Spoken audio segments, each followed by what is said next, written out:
Hey everybody, Chad Wesley Smith here for Juggernaut Training Systems, bringing you the second part of our Pillars of Great Deadlift Technique series. Make sure you go back and check out part 1, where we talk about finding your stance width and understanding the hip hinge pattern. Here in part 2, we're going to address grip width, hook grip, over under ideas and concerns, as well as how to engage the lats and create a rigid torso position for the start in your deadlift. I'm joined by IPF World Champion and World Record holder, Marissa Inda. How you doing today? Good. All right. Marissa has deadlifted 187.5 kilos, 413 pounds in the 52 kilo class, about 114 pounds body weight. So one of the best deadlifters in the world, former IPF World Record holder in the deadlift. Still the master world record holder in the deadlift. Master of disaster. So in the last series, we talked about the stance width, which is going to be right under the hips, kind of where you would do a vertical jump from, maybe with some personal adjustments based on your own body proportions, being a little bit narrower like Marissa, or a little bit wider compared to your body, a la Brian Shaw, and how far the bar will need to be away from you. And we discussed a hip hinging pattern, understanding how to keep as close to vertical shin as possible as you load tension into your hamstrings. So once you've hip hinged, now you're grabbing the bar, and as the general rule of thumb, you're going to want to grab the bar as close to your shins as possible. Of course, you don't want your forearm to end up on top of your knee, because that's going to keep the bar farther away from you than you want to be, so it's just outside the knees. Some people, if they're very broad shoulder, very big chest, may need to go a little bit wider than that to allow for their chest to come through at the lockout. But again, that's more of an exception than a rule. And if you're watching this, you're probably not the exception to the rule. So don't automatically think, oh yeah, I'm a big barrel-chested guy, I need to put my hands out wider. So the hands are going to be right outside the shins.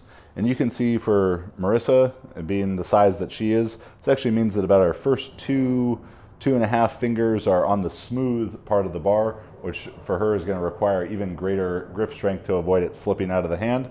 And a cue that I really like here to help ensure the hip hinging pattern is that if we were to make a window with our arms and the bar, and then you're going to take your knees and put them through that window.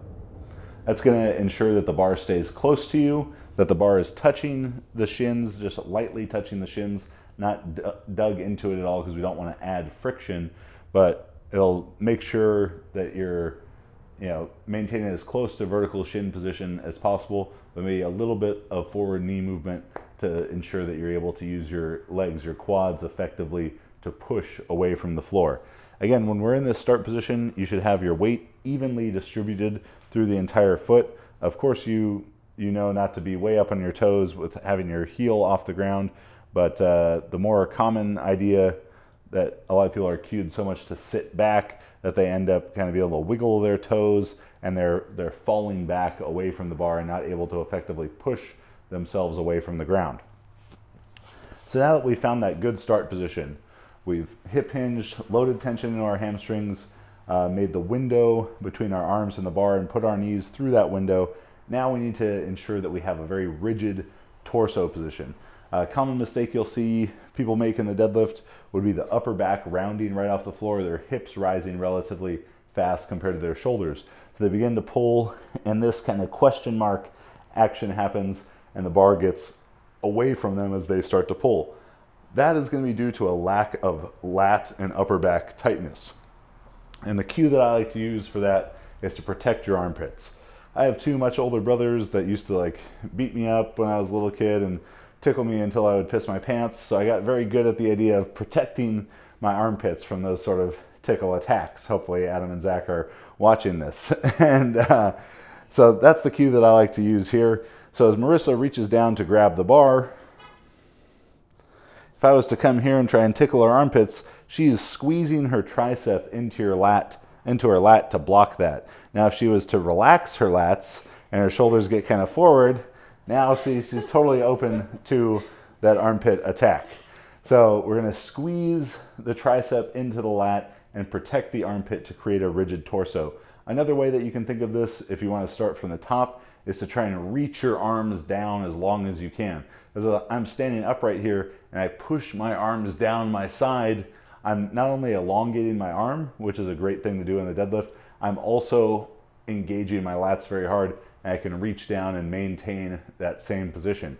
So key points to focus in this pillar is that the hands are right outside the shins, which is going to allow our arms to be as effectively long as they can be. Maybe you need to go a little bit wider if you're very broad-shouldered, broad-chested, to allow your chest to come through effectively at the lockout. You don't want to be so close that your arm is on top of your knee, pushing the bar away from you. And then once you've grabbed the bar, you're going to engage your lat by using the cue of protect your armpits. So squeezing your tricep into your lat, and that's going to ensure that you have a very rigid torso position and your shoulders and hips can move effectively together off the floor. The final point that we need to address in this one is grip, is how you're going to grab the bar, where it goes in your hand, and what kind of grip that you use. So really two common ways that people are going to deadlift heavy weights is they're going to use an over-under grip or they're going to use a hook grip. You know, I can't really say that one is better than the other. They each sort of offer their own advantages. Hook grip is going to effectively make your arms a bit longer and ensure more protection for the bicep, because it's not uncommon for the underhand, if people start to bend their arm with the underhand, to suffer bicep tears. But over-under grip is one certainly more comfortable than the hook grip, and the hook grip can become a limiting thing based on essentially the toughness of the skin in your thumb, because if the skin rips away from the thumb, then you've missed the grip even if your hands may have been strong enough. So for the hook grip, a lot of it's going to depend on the size of your hand. Like for someone with Marissa's sized hands, which are not big, it would be pretty difficult to effectively get a hook grip on this 29mm bar. So she does really well with the over-under grip. And in that over-under grip, you want to have the bar as low in the hand as possible, so it becomes a bit more reliant upon your finger strength, and your fingers are acting like hooks. If the bar gets too far and too high in the hand, there's going to be a lot more room for the bar to slide down in the hand and maybe tear calluses along the way. In the hook grip, getting as much of your thumb around the bar as possible, so you can get, you know, of course at minimum one finger hooked around the thumb, but ideally maybe two, and potentially if you have a very big hand or a very long thumb, 3 fingers hooked around the bar. Again, one is not necessarily better than the other. You know, if I had to pick, I guess it would be better for people to do hook grip because of the bicep health and that slightly longer arm position of being in a double overhand.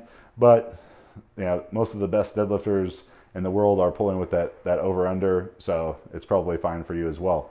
So that concludes pillar number 2, addressing your grip width, how to grab the bar, and how to engage your lats for a rigid torso position.